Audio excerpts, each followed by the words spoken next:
My iPhone is just like me. It gets really hot. So I picked up this.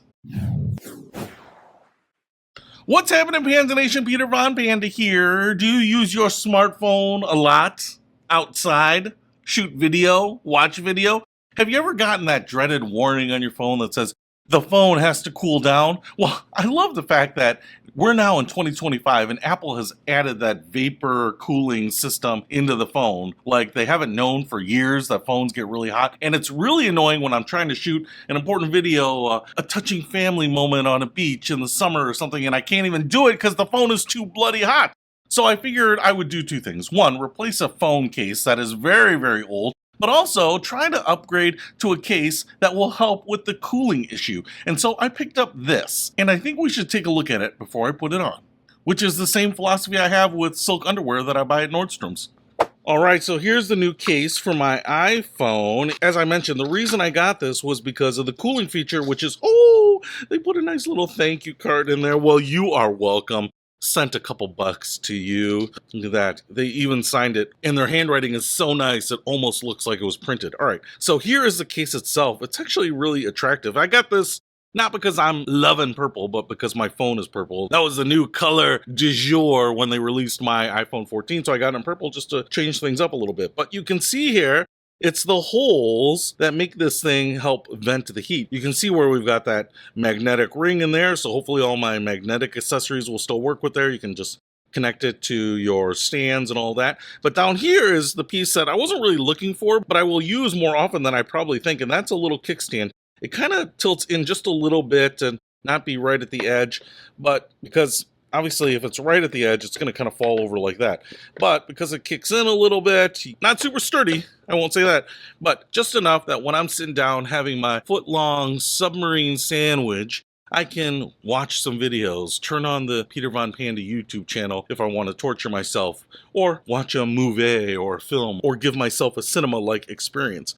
It's got a nice look to it. It kind of has an anodized aluminum look, but I can tell you everything's plastic. We've got molded in power rocker volume switches here, cut out for the mute switch, molded in button for power right there, a big cutout for the phone housing right there. So this thing looks like it's the real deal. I'm not sure how I'm going to test how much heat it vents or anything, but we'll put it on so that you can see what it looks like. One thing I do want to show you is that the cutout, and it's just dawning on me now, are basically like that Mac Pro cutout, where they basically drill half spheres on both sides, and so you get kind of this little cutouts where the spheres overlap.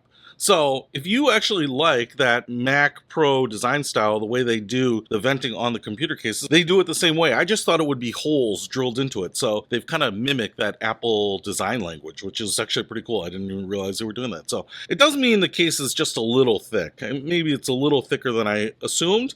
I mean, but you know, big hands, I can hold it. I can handle this thing. You know what I'm saying? Let's get it on the phone and see what it looks like. All right, so I have the case on the phone here, and I just want to show you, it doesn't look that much different than the case not on the phone. Imagine that. But it fits on nicely. The purple's a little bit lighter than the iPhone purple, but it's a really nice match. I will tell you that this MagSafe thing works. It does click onto my MagSafe accessories, and I can't feel heat coming off it yet, but I haven't really been using this phone too hard. But it feels nice. I actually thought because it was thick, it might feel a little big in my hand, which it doesn't. It feels almost exactly like this original official Apple leather case. I mean, because this actually has a little bit more substance to it than you might think. And so it feels almost exactly the same. Now, I will say that the buttons on the case here from Apple are a little bit more pronounced. Run my hand over these are a little shallower. It's not an issue. I mean, I can still hit the buttons like that, no problem. They're just a little less pronounced than on the case. I also want to show you the kickstand again, because what I've noticed here is that it seems to actually be sturdier and more stable with the phone in there than with the phone out of it. So I can actually hit it kind of like this, rock it a little bit. Obviously, I can get it to fall over, but the weight of the phone is actually making it really pretty stable. So I'm actually impressed with this little kickstand here. It's very thin. I don't need that very often, but it's nice to have it, especially when you want to just watch something landscape or conference call or FaceTime like that. So pretty cool. Or take a selfie, whatever you want to do. Hey, if you want to pick up this case to keep your iPhone cool like you, I'll put a link to it in the description below. Peter Von Panda, out.